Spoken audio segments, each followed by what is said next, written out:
Hello दोस्तों, Web3 का परिचय कोर्स में आपका स्वागत है। मेरा नाम अंजलि है और इस कोर्स में मैं आपकी गाइड रहूंगी। आज के पाठ में हम हिस्सेदारी का प्रमाण मतलब प्रूफ ऑफ स्टेक सहमति प्रोटोकॉल यानी कंसेंसस प्रोटोकॉल के बारे में बात करेंगे। तो ये जो सहमति प्रोटोकॉल है उसका क्या मतलब है? कंसेंसस प्रोटोकॉल के बारे में हम पहले भी पढ़ चुके हैं कि जो ये सर्वसम्मति प्रोटोकॉल है, ये जरूरी है क्योंकि ब्लॉकचेन जो है एक डिसेंट्रलाइज्ड डेटाबेस होती है और इसलिए यहाँ पे क्योंकि कोई सेंट्रल अथॉरिटी नहीं है जो कि ये ध्यान रखे कि जो नया डेटा ऐड हो रहा है वो सही ऐड हो रहा है या नहीं, तो इसका ध्यान हमें खुद रखना पड़ता है और इसलिए इस ब्लॉकचेन टेक्नोलॉजी में एक ऐसा सिस्टम बनाया गया है जिसको हम बोलते हैं कंसेंसस मैकेनिज्म यानी सर्वसम्मति प्रोटोकॉल।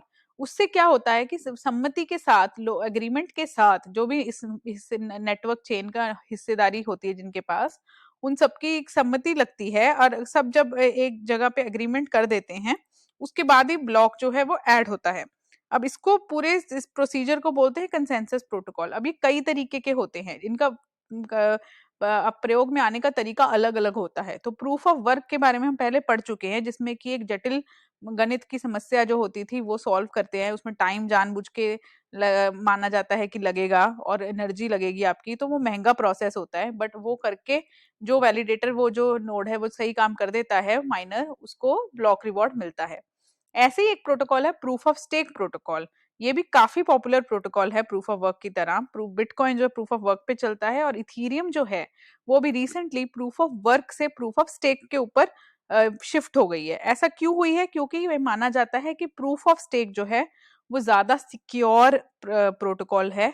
डेफिनेटली एनर्जी इंटेंसिव कम है क्योंकि इसमें कोई मैथ की समस्या, जटिल क्रिप्टोग्राफी का कोई पजल नहीं सॉल्व करना होता, तो एनर्जी इसमें कम लगती है। और अगर हमें स्केलिंग करनी है मतलब ज्यादा ट्रांजैक्शंस करनी है, स्पीड अप करनी है हमारी चीजें, तो उसमें भी आसानी होती है।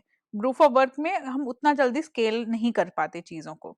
तो कंसेंसस प्रोटोकॉल होता है नए ब्लॉक को ऐड करने का प्रोसेस, और प्रूफ ऑफ स्टेक भी एक तरीके का कंसेंसस प्रोटोकॉल है। इस प्रोटोकॉल में अब जान लेते हैं कि होता क्या है, कैसे प्रूफ ऑफ स्टेक प्रोटोकॉल काम करता है। तो इसमें होता क्या है, सबसे पहले जो उस ब्लॉकचेन जिस भी ब्लॉकचेन की बात हो रही है उसमें जो क्रिप्टो करेंसी होती है उसके ओनर्स जो होते हैं उनके पास ये एक मौका होता है कि वो अपने जो कॉइन्स हैं उनको दांव पे लगा सकते हैं।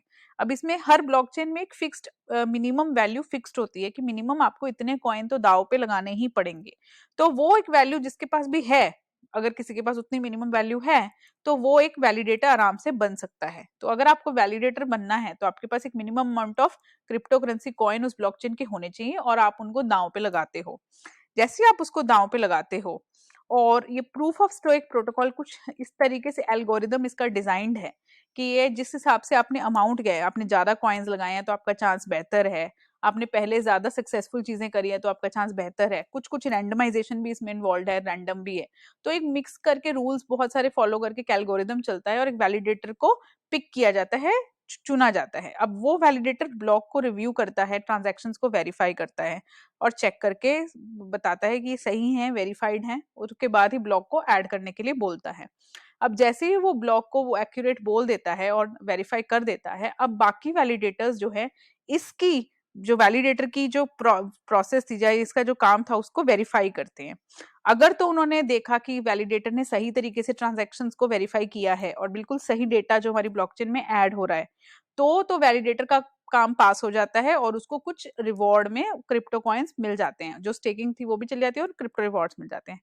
बट अगर आपने कुछ गलत कर दिया, आपने कुछ गलत ब्लॉक्स को अलाउ कर दिया या कुछ गलत चीज कर दी इसमें, तो फिर अगर वो पकड़ में आ जाती है तो आपको बहुत हैवी पेनल्टी भी पे करनी पड़ती है। जो आपके स्टेक्ड जो आपने कॉइन दांव पे लगाए थे वो चले जाते हैं, और उसके साथ साथ आपको एक बैड नाम का भी एक साइन मिल जाता है ताकि अगली बार के लिए भी आपको मौका ना मिले। तो इस तरीके से ये प्रूफ ऑफ स्टेक जो प्रोटोकॉल है वो काम करता है। इस तरीके से जो है वो प्रूफ ऑफ स्टेक जो प्रोटोकॉल है वो काम करता है। तो आप इस फोटो में भी देख सकते हैं, जैसे कि मैंने बताया, प्रूफ ऑफ स्टेक प्रोटोकॉल वो है जिसमें से कि हम माइनर्स जो है वो ट्रांजैक्शंस जो ब्लॉक हैं उनको वैलिडेट कर सकते हैं। ये किस पे आधारित है, कितने क्रिप्टो कॉइन्स आप होल्ड करते हो उस चीज पे आधारित है। तो ये है प्रूफ ऑफ स्टेक प्रोटोकॉल। मिलते हैं अगले लेसन में।